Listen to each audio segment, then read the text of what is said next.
There are many casualties on the ground, as you can see. Many people have taken shelter. The people who have taken shelter have protected themselves. Now the water is coming to each and every casualty for rescue and in constant contact with the control center. Open.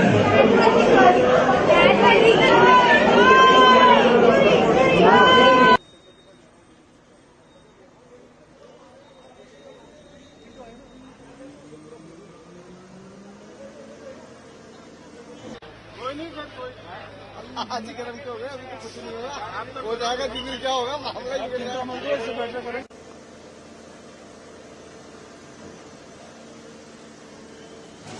ಮಾಧ್ಯಮಗಳ ಗಮನಕ್ಕೆ ಮತ್ತೊಮ್ಮೆ ನಾನು ಹೇಳ್ತಾ ಇದ್ದೀನಿ, 6 ಬಾರಿ 2 ನಿಮಿಷಗಳ ಕಾಲ high low ಆ ಫ್ರೀಕ್ವೆನ್ಸಿಯಲ್ಲಿ ಸೈರನ್ ಬಂದಾಗ that means it's an alert signal, code red ಅಂತ. ನಂತರ ಎಲ್ಲವೂ ಸರಿ ಪರಿಸ್ಥಿತಿಗೆ ಬಂದಾಗ, ಯಾವುದೇ ತೊಂದರೆಗಳು ಇದ್ದಾಗ 1 ನಿಮಿಷಗಳ ಕಾಲ ಕಂಟಿನ್ಯೂಸ್ ಸೈರನ್ ಆಗುತ್ತೆ. That is called code green. ಅದಾದಾಗ ಸೈರನ್ ಮುಗಿದ ನಂತರ